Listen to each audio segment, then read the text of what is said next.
Do you know what today is?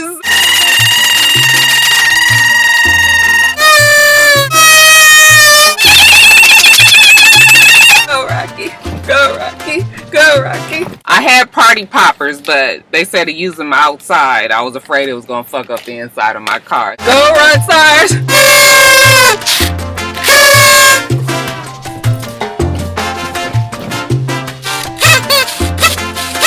It's a party! It's a party!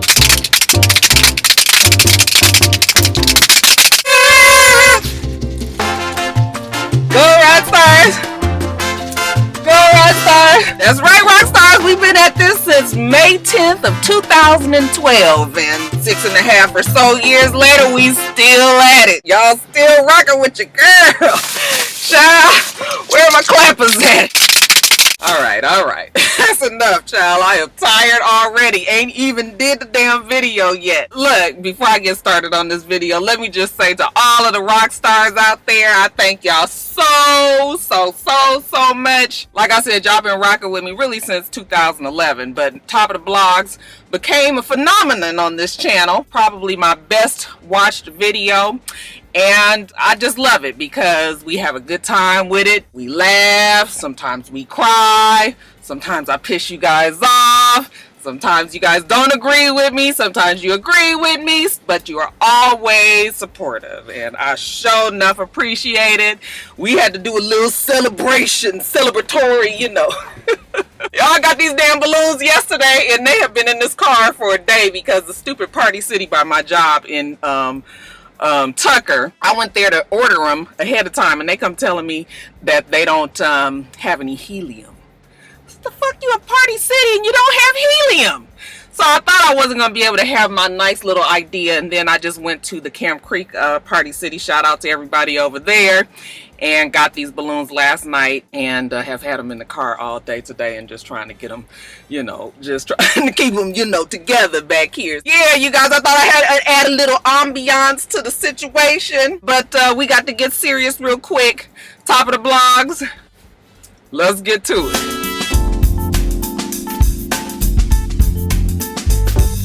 So the first topic up, politics. You know, we have to talk about it. Y'all know it's not my favorite subject. As a matter of fact, one of the rock stars told me yesterday that I didn't even need to do politics if I didn't read up on it. I was like, well, first of all, see now we've been having such a nice time, and I'm gonna just have to let y'all know real quick that this is my channel, and I can get up here and really count to 5,000 if I fucking want to, and that's what I will choose to do. I have never said that this is a news channel. This is called Top of the Blogs for a reason. Blogs does not necessarily have to be factual. Blogs is just sometimes you giving your opinion on things, okay? You want fucking facts, go to CNN. So don't be in my comments talking about what I do and don't know what I'm talking about. If you don't like it, you can go on somewhere else. And I say that with love. Y'all know Rocky love the rock stars, and I really don't want to lose any viewer, any subscriber. I don't try to offend anybody or anything like that. But everything is not for everybody, and I understand that. So if you don't like my brand, my spin on politics as I give it, then you are welcome to go to, I can think of about 50 other channels just right off the top of my head that'll probably give you what you want. How's that? Okay, see, now we're gonna get back to it. Let me give y'all a hug real quick. Y'all know, because politics, you know, sometimes it get us off our game, and you know, we be arguing and shit. The other times when we just all get along. So now that I got that straight, let's get to the politics. So the midterm elections was on Tuesday, November 6th. I hope all of you guys exercised your right to vote, and they're over now. What do we know about the midterm elections? Well, we know a few things. The Democrats took over the House.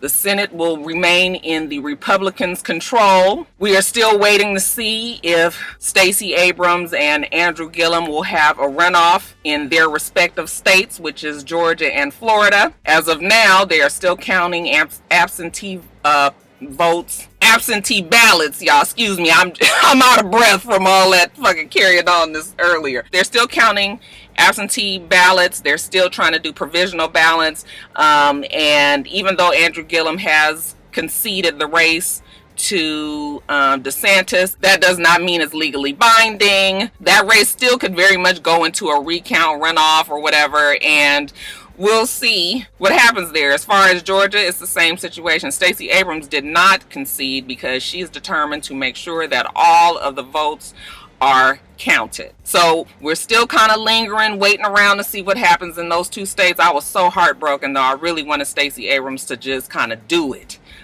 Without having to bother with runoffs and everything like that. So, but as of now, you know, there is still some hope. As far as this Democratic takeover in the House, that is definitely a win for the Dems. However, you know, they really wanted to sock it to y'all stupid ass president by taking over, you know, everything and kind of just sending a message to him that we are not going to stand for your fool of fucking niggotry.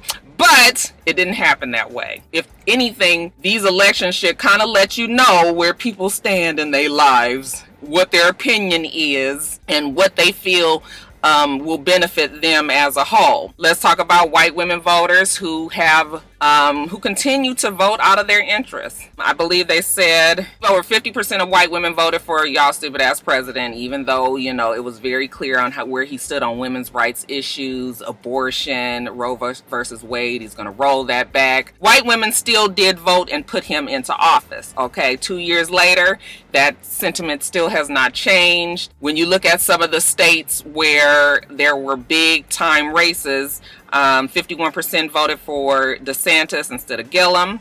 Okay, 59% voted for Ted Cruz over O'Rourke, and 75% chose Kemp over Abrams. Now, we also know that there may be some other reasons why they didn't as far as Abrams and Gillum is concerned, you know, and that might be of this, you know, the fact that they may be of this persuasion, but, you know, it just continues to be, I mean, I would imagine, I'm just going to play devil's advocate. You guys know I like to do that. I guess when you have aligned yourself with a certain type of political party and you have been in that party your whole life, your parents been in that party their whole lives, your grandparents, these are things that are actually hardwired in many of us. I will admit that it would be difficult for me to vote outside of Democrat, even though there are some times where I can agree with some of the things that Republicans have wanted to bring into law. There have been times where I have agreed with those choices. However, as a whole, overall, I am a Democrat. So I imagine it would be difficult for me to vote outside of those lines. However, when I think of myself as a woman, and when I think of men in government trying to tell me what to do with my body, when I think of women not necessarily getting equal pay for equal work, you know, then it's time to kind of just dial it back a little bit and really look at what the issue is here. And am I going to continue to vote in a party that doesn't seem to care about me? I think these women feel like they are going to stand in solidarity racially no matter what. Okay, so they, you know, that is the situation with the white woman voter, and they're the reasons why the Republicans have been able to be successful because of this fact. You know, it's interesting. I wish that I could actually hear from some of my white female rock stars out there. I know I have a small amount of you guys who watch, and maybe just kind of explain, you know, why does this continue to happen? You know, you're putting people in office that are not going to help you in the long run. So frustrating. But anyway, getting past that, there were some good things that came out of the midterm elections. Many firsts. I can give you some of the stats on that. A record number of women win. I believe there were 35 newly elected women and 65 incumbents. There may have been 36. And that means a total of 101 women in Congress, which is a record. There was a first Native American woman, well, two of them in Congress, Sharice David and Deb Haaland. A first Muslim woman in Congress, Rashida Tlaib, and Ilhan Omar, excuse me if I'm saying these names wrong. First openly gay elected mayor, Jared Polis, is in Colorado. First female senator in Tennessee is Marsha Blackburn. First female senator in Arizona. Well, there's going to be a runoff, it looks like, because they still haven't said if it's going to be Kristen Sanina or Martha McSally. Texas has its first Hispanic woman to Congress, Veronica Escobar. South Dakota has its first woman governor, Kristen Noem. And the first black woman as the Attorney General in New York. This is actually the first black person that was elected to state's office, Letitia James. There were many firsts all around the United States, and good for minorities, people of color, transgender, gays. There are a lot of places that are showing that they're willing to make this change, this very necessary change in our, in our national government. So there were some good things, but I tell you, I was just so disappointed with Georgia and Florida, specifically Georgia, because I really wanted Stacey Abrams to be the first black governor, female, for Georgia. So we had the midterm elections. They happened. It was over. Okay. Yesterday, the chaos continued as y'all stupid ass president was on a warpath. Came early in the day that Jeff Sessions was resigning at the request of y'all stupid ass president, which was a surprise to everyone because Jeff Sessions has been in Donald Trump's corner from the beginning. But we know that Trump had issue with the Russian probe that was going on, and he finally has just decided that he don't want to deal with Jeff Sessions anymore. Now, he didn't put a new guy in there, or they're saying that he's going to put a new guy in there. I don't know the guy's name. Excuse me for not reading up on it. But what they're saying is that person has been very vocal, very open on the fact that he has disdain for this Mueller probe and is going to stop the funding so that they don't have a way to continue on with this investigation. He may have many other issues that he has to contend with because the Democrats have promised that they are going to subpoena his financial records. They will be doing that with the quickness and going through it with a fine-tooth comb. I don't know what happens when the House is run by the Democrats and the Senate is run by the Republicans. To me, it feels like it would be gridlock. Like they say, one group wants it, the other one doesn't. They're fighting back and forth. Nothing ever moves forward, especially because there's so much contention. I don't really see anybody really trying to reach across the aisle when, on midterm day, both parties are threatening each other with what they're going to do to each other as soon as everybody gets in place. So still will continue 2 more years of chaos at least. And the fact that those folks got out and voted, when I say those folks, I'm talking about Trump supporters got out and voted, is going to be a very difficult fight for the next 4-year president. The Democrats is really going to have to bring in somebody that is strong to win that seat. And right now, I just don't know who that person would be. Another victory in Harris County, Texas. Okay, this is in, I guess it's in Houston. There were 19 black women who were on the ballot to become judges, and they all won. Okay, so fist pump of righteousness for the black woman. Okay, all right, black girl magic. There is a picture that's going around of them all in their robes. It went viral. They've been hashtagged the Houston 19, and this is great for the Democrats. Okay, even though O'Rourke did not win in Texas, we still know that there are people in place, in high places, the judges who will be the deciding factor in many cases will be able to still move forward progressive politics by, quote, reflecting the racial and political makeup of the local populations and listen to their needs, unquote. Oh, I also wanted to say another victory. They're saying that there was an amendment in Florida, amendment number 4, I believe it was called. It allowed previous felons who had not able to vote, it now allows them to now vote again in the democratic process, as long as they're not murderers, as long as they weren't convicted as murderers or as, sexual violent deviants.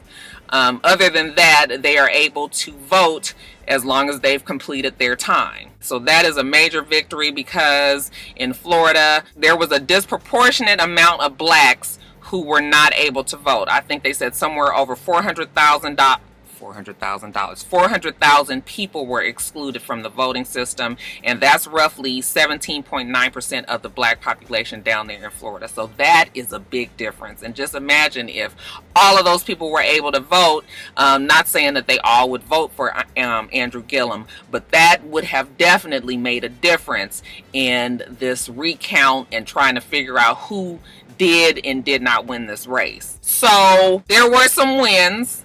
The midterms are over. We can get back to regular life. But yeah, the Democrats definitely have a lot of work to do. Okay, these midterms elections ought to let you know that not as many people are disappointed with y'all stupid ass president as we thought. Okay, so there's work to be done.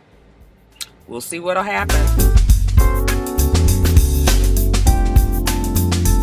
Now, while we're talking about serious issues, let's talk about these recent videos that have surfaced with students fighting with teachers, teachers fighting with students. There are two videos in particular that have gone around. One of a California teacher, Marston Riley. He was a 64-year-old music teacher at Maywood Academy High School. Yeah, the video surfaced of him beating the brakes off a 14-year-old student who was, we saw right there on the video, very rude, very confrontational, right up on the teacher, saying smart things. We saw in the video that the teacher did walk away from him. He looked like he made a call, like he might have been trying to call for assistance, but he came back over to his original position.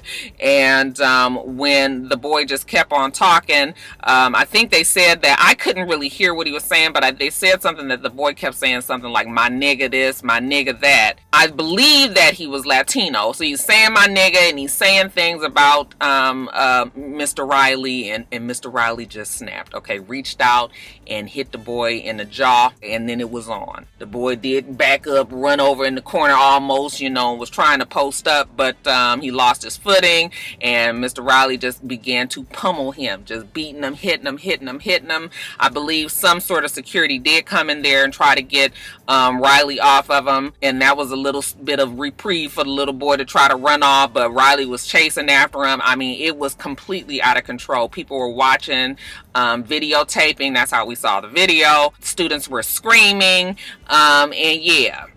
Riley, yeah, he definitely, he put it to the old boy. The little boy did go to the hospital. He had minor injuries, I would imagine, probably cut and scraped up. And the teacher, Mr. Riley, was arrested for child abuse. We've gotten a lot of debate on, who was right in this situation. Well, we already know at different times in different parts of the video, people were right, and in different times in different parts of the video, people were wrong. As much as I understand that these children today are fucking crazy and they will try you, I cannot ignore the fact that Mr. Riley did reach out and hit that child first. When you are a teacher, you have to practice some sort of restraint and control over yourself, and even if it comes to the point where you have to remove yourself from a situation, just to avoid things like this. Now, we are only human. People can say shit to us and continue to push buttons, and next thing you know, you ready to fight. And if that's what happened in this case, listen, I'm not gonna say that Mr. Riley was right. He was not right, but I understand. Okay, and if Mr. Riley in that moment, when he thought to himself, like, you know what, I'm gonna fuck this kid up, and I know I'm gonna lose my job, and I'm okay with that. If he had that conversation with himself and he was okay with it, then you do what you gotta do. Now, you can't expect to keep your job after something like that. And I wouldn't be supportive of a teacher who fought a child like this getting a job back, because the bottom line is you hit this child first. Even though he said things to you, you reached out and made it physical. That's kind of my stance on it. He did what he did. He deserves to lose his job. The kid deserves to get kicked out of the school, and other than that, that's pretty much my feeling on it. But yeah, he should get in trouble for that, because you just can't go around beating up kids. He's out of jail now, out on bail, $50,000. The students are saying that it wasn't his fault. People are saying that the kid was provoking him. And again, that's all fine and good. I got all that. I got all that, you guys. I'm never going to condone a teacher beating up their student. It's different if it's in self-defense. this was not self-defense. He struck out first and he continued. I almost feel like when he walked away to make that phone call, he should have kept on walking away. Okay, but to me, he came back to that position because he knew, like, if this motherfucker say one more word to me, I'ma fuck him up. That is what happened. That's when he reached out. That's when the fight started. So yeah, it's too bad, but Mr. Riley is gonna lose his job. They did start up a GoFundMe. They say $80,000 have been raised so far. I guess this is to help him, you know, with his salary. I don't even know who started up the GoFundMe. You guys got to be real careful with these GoFundMes. People will get shit going and then it won't even be for the person that they originally say that it was intended for. So that's why I don't trust GoFundMe. I have to really know the people to feel like I can trust the GoFundMe. But that was one incident. Now, a different incident, a video yesterday came out. I'm not clear if it's a boy or a girl. No shade. I don't know. I believe that it was a girl. She was arguing with her teacher. Now, this was an elderly black woman. There is absolutely no threat. Now, I don't know what the lady was saying to the girl, but the girl kept on saying, like, don't be saying smart shit and don't be disrespecting me. Charlie, students, I tell you. So anyway, she's yelling at the teacher. The teacher is away from her and facing this direction, but still kind of talking, telling the girl like to go. And the girl, or whatever it is, I'm sorry, reaches over there and hits the teacher hard in the jaw. And the teacher turns around and she does actually follow the girl out into the hallway or out of the classroom. They say that student also got into another fight after that. Okay, not with the teacher, but with another student. So this student was clearly out of control. You reached out and hit a teacher. Now, in that situation, I feel like that teacher would have been 100% in her right to fight her. Now, that lady, like I told you, she was an elderly black woman. It was clear that she was not going to win that fight. She controlled herself. She restrained herself. She didn't try to, you know, confront the girl. That probably would have been just a disaster. But in that situation, yeah, now if a student hits you, you ought to be able to hit back. And I felt so bad for that woman because I'm thinking to myself, like, she's old enough to be my mom. Like, she, you know, she could have been, she's somebody mama, granny. And, you know, you got these badass students out here hitting their teachers. It is terrible. This happened in Baltimore, I said, in Frederick Douglass High School. Y'all tell me what you think about that situation though. Have you seen both of the videos? You guys give me your comments, give me your opinions on both of those videos in the comment section below. We're gonna say a rest in peace to Tennyson Sutton. Tennyson. I'm sorry, I don't remember which one is the first name and which is the last name, but he was the 37-year-old father of Angela Simmons' little baby boy that was also named after him. I believe he's a junior. He was killed out here in Atlanta, in Southwest Atlanta, on Saturday, I believe it was. Woke up in the morning and saw a post on Shade Room saying that he was killed in his driveway, and I was just like, what? But without me trying to say bad things about the dead, many of us knew that he was a street hustler. Those two were engaged, but then they broke up and weren't together any longer. But like I said, they had a little baby boy. And he was killed. Neighbors said that they heard arguing, and then there were multiple gunshots, and then somebody drove off in a car. And the police didn't, well, at least they were saying in the media that they didn't have any leads. They didn't know who the person was that shot him. Well, last night, while I was watching the news, I saw that a gentleman had turned himself in for it. Michael Williams. He's been charged with murder, aggravated assault with a deadly weapon, and possession of a firearm during commission of a felony. His lawyer says that he denies those allegations. When I saw the video of him walking in, and he was very confident walking in, turning himself in with no fuss, I was like, okay, either it's going to be a self-defense type of defense, or he is going to say he was there but he did not shoot him. Still very sad situation. There is going to be a little boy that grows up without his father. Angela Simmons did post on Saturday just saying how, she missed him. She was going to miss him, but thank you for leaving behind her their most precious gift, which is the little baby. And it's just sad. I mean, you never want to hear these type of things. We'll find out what exactly happens with Michael Williams. If he is convicted, then I imagine he'll be going to jail for a long, long time. I'll keep my ear to the ground on this case, and I will let you guys know, whatever comes of it, if they do indeed indict him and charge him for murder. But like I said, rest in peace to Mr. Sutton Tennyson. I actually just got this story I just now saw it. Somebody had sent it to me in St. Louis. They're claiming that a young man by the name of Donye Jones, 24 years old, was found early in the morning on October 17th hanging from a tree in his backyard. They're saying that his mom, Melissa McKinney, she is still an activist in Ferguson.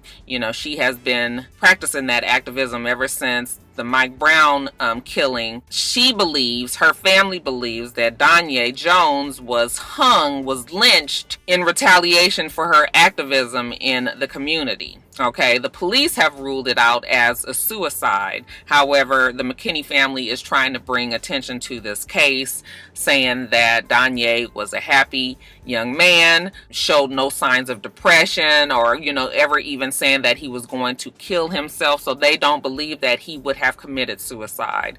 The police are saying that there were no signs of struggle. They're going to have to wait for the toxicology report to see if he was hung, then I would imagine there would be a struggle.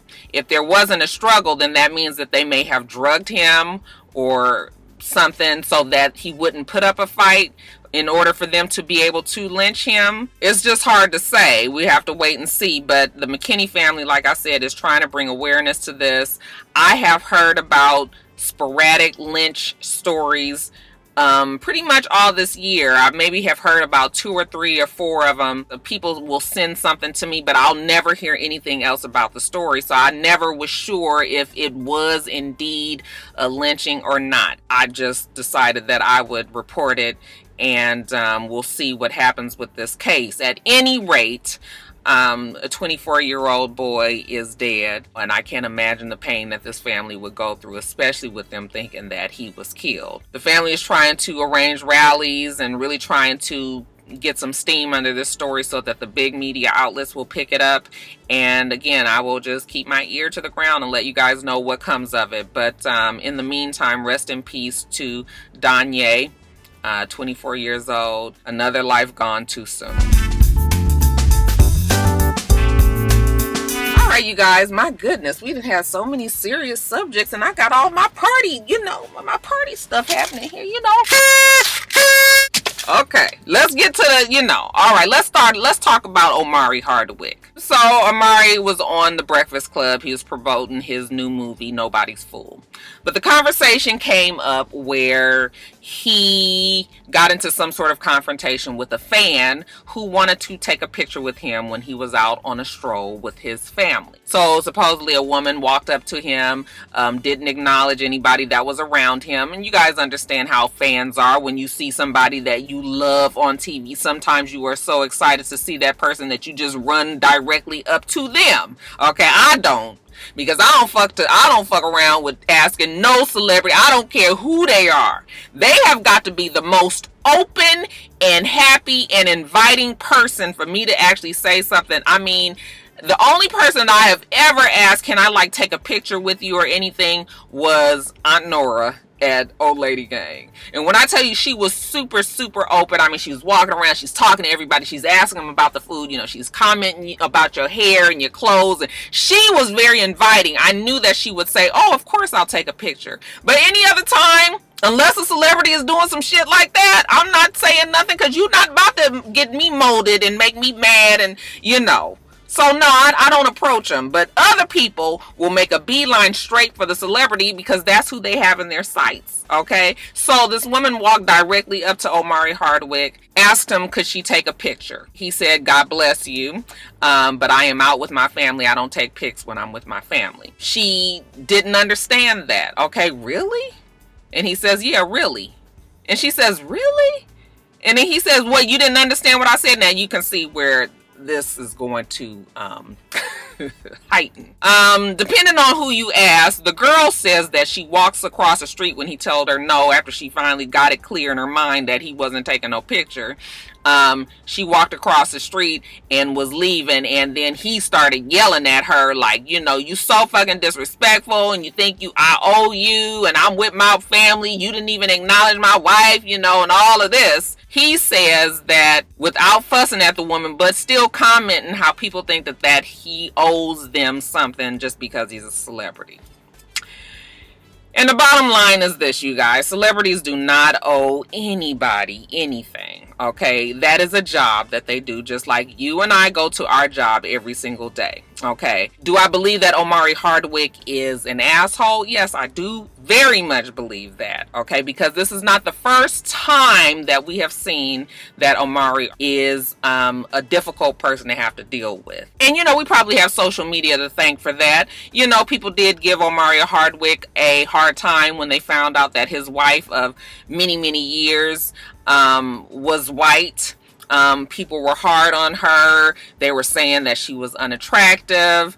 And I'm sure that built up something in Omari where now he feels like he is going to defend her tooth and nail. Now, this is this man's wife. He loves this woman. They've been through a lot together. He was like, this woman has held him down, and she was with him when they were broke, and they've been through a lot together. So he feels this overwhelming need to want to protect her, and that may have come because people were attacking them so much. But yet and still, I just don't think that he's a nice person. I don't think that he's a cool person. I have seen him in social media going off on people, and I just can imagine him. I mean, he be going off so much, it'd be to this kind of like, like you can tell in the way that he responds on his comments.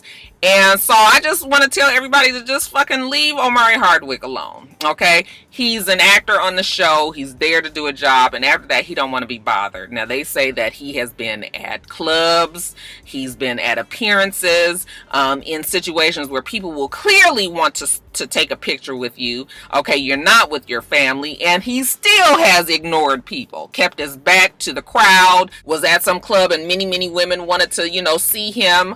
Whether you like it or not, you are somewhat of a sex symbol.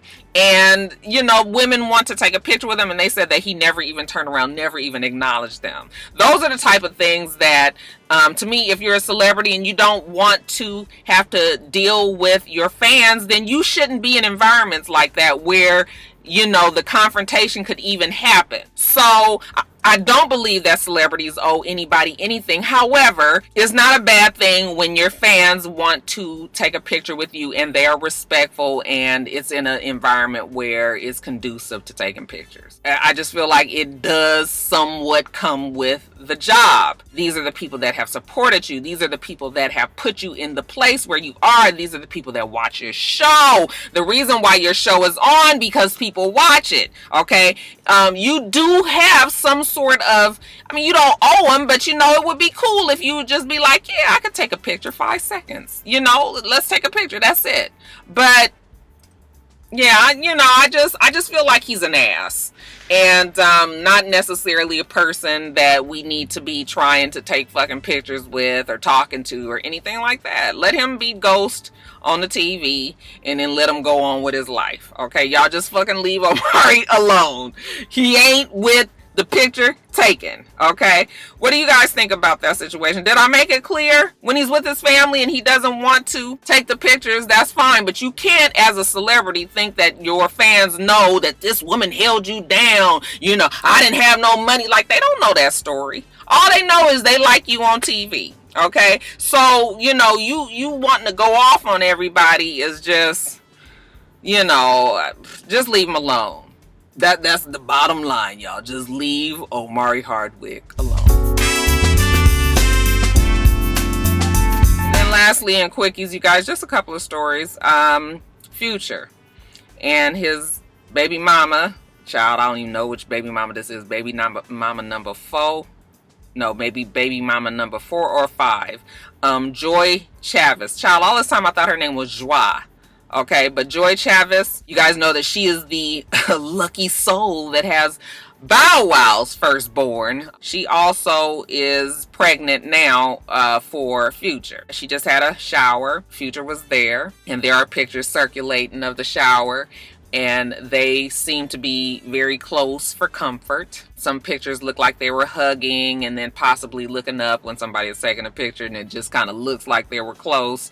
But yeah, he was there. I mean, it's his child, so why wouldn't he be at the baby shower if everything was cool? People do have a problem with it though, because, you know, his longest suffering baby mama, Brittany, the baby mama that he seems to continue to go back with after shit don't work out with whichever woman that he's with at the fucking time. Brittany and him, ever since her birthday earlier this year, they have been together. Okay, and we even saw that they had matching rings, it looked like, and recently we saw that Future actually bought what looked like an engagement ring with like a 5-carat pink diamond in the middle, and then these big diamonds that surround the whole entire band. We assumed that it was for Brittany, but now that these pictures are circulating, people are not quite sure if it was for Brittany or for Joy or Joie, whatever her name is.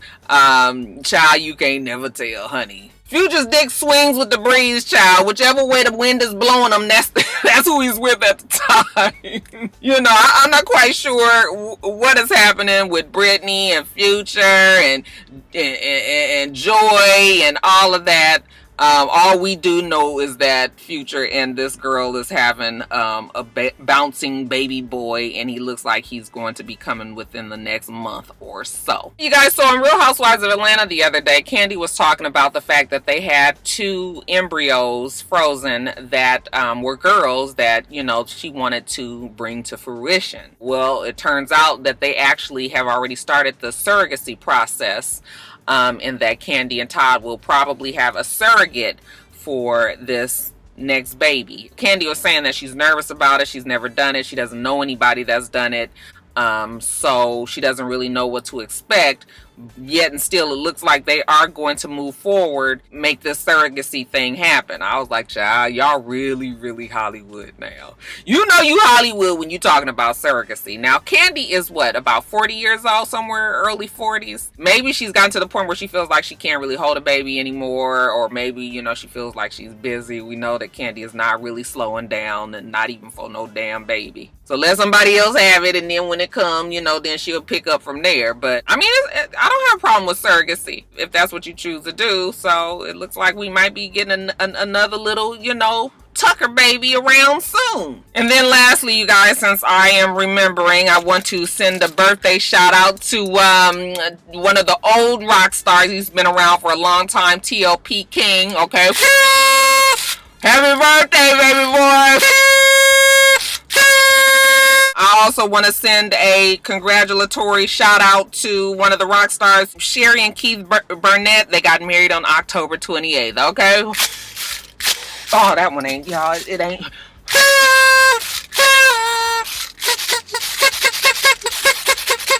Congratulations to the 2. Listen, you guys know I don't do shout outs because I never ever really remember, and I don't want to get into the habit of doing shout outs, but you know, occasionally I can, and just because it's on my mind, because I got all these balloons and stuff around, you guys know that's the only reason why I'm remembering to do this.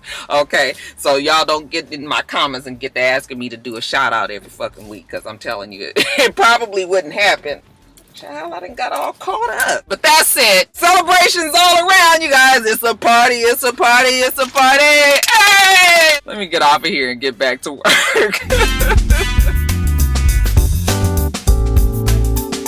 Alright, Rockstar's about to get my sushi and get on back to work. Okay, we do this every single week, so make sure that you rate, comment, and subscribe, and make sure you come back.